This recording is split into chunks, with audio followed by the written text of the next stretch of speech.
आज के इस बदलते हुए जमाने में जो युवा पीढ़ी है वो कई बार भगवान के होने या ना होने के पीछे तर्क वितर्क करती है और ऐसे बहुत सारे परिवार हैं जहां पर यह अक्सर होता है। आज एक ऐसे ही परिवार की कहानी आपको सुना रहा हूं जहां पर पिता भगवान कृष्ण के भक्त थे और बेटा भगवान में विश्वास नहीं करता था। रेडियो द्वारका परिवार के सभी सदस्यों को मेरा नमस्कार।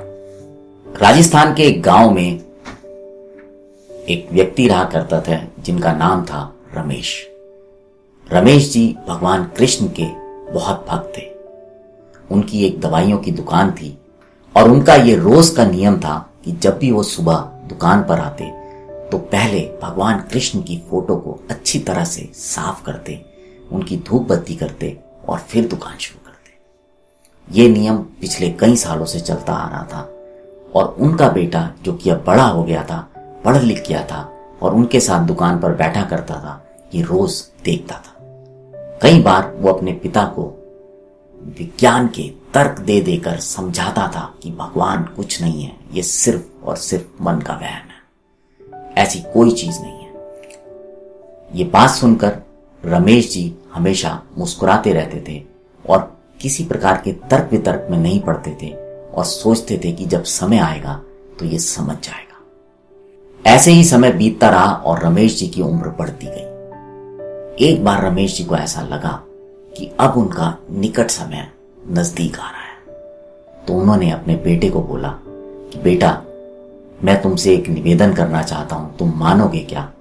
बेटे ने बोला, हाँ पिताजी, कहिए, क्या कहना चाहते हैं आप? रमेश जी ने बोला, बेटा तुम अच्छे हो, सबकी मदद करते हो, तुम्हारी सोच अच्छी है, तुम ईमानदार हो, मेरे लिए यही बहुत है।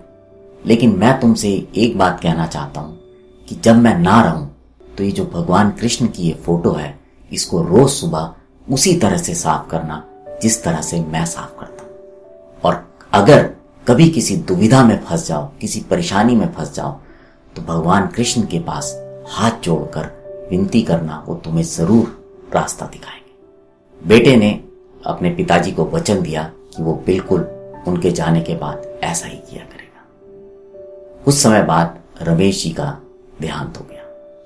बेटा दुकान पर अकेला बैठने लगा और अपने पिताजी के कहे अनुसार वो रोज उस फोटो को साफ किया करता था, लेकिन मन में उसके वो श्रद्धा वाली बात नहीं थी, पर रोज अपने पिताजी की बात मानता था। एक दिन की बात है, बहुत तेज बारिश हो रही थी और उस दिन गांव में बिजली भी बार बार आ रही थी और जा रही थी। जब लाइट नहीं थी, एक बच्चा दुकान पर आया जिसकी उम्र की 10-12 साल रही होगी।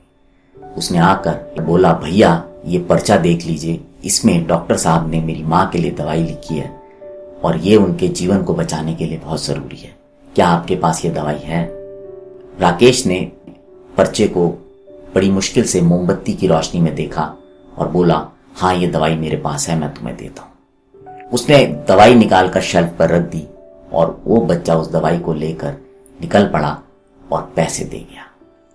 जब वो बच्चा चला गया तो लाइट आ गई और जब राकेश ने काउंटर पर देखा तो उसके चेहरे की हवाइयां उड़ गई। वो पसीना पसीना हो गया, उसको समझ नहीं आ रहा था कि क्या करे, क्योंकि जब लाइट गई हुई थी तो एक ग्राहक आया था जिसने चूहे मारने की दवाई मांगी थी और वो दवाई काउंटर पर रखी हुई थी।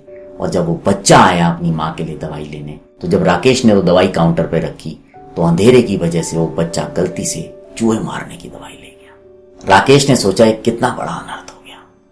तुरंत ही उसे अपने पिताजी की बात याद आई और वो भगवान के फोटो के आगे हाथ जोड़कर खड़ा हो गया और मन से उसने विनती की कि हे प्रभु, इस अनर्थ को होने से बचा लीजिए। एक बच्चे के हाथों से अब उसकी मां को जहर देने के लिए बचा लीजिए।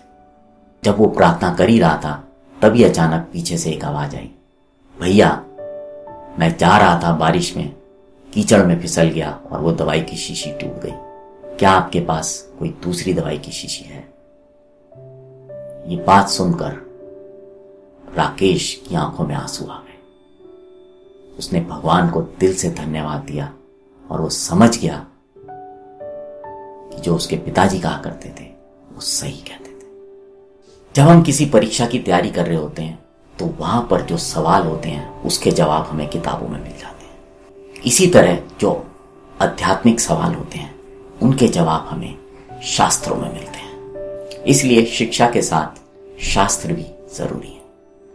अब आपसे विदा लेता हूं, बने रहें रेडियो द्वारका के साथ।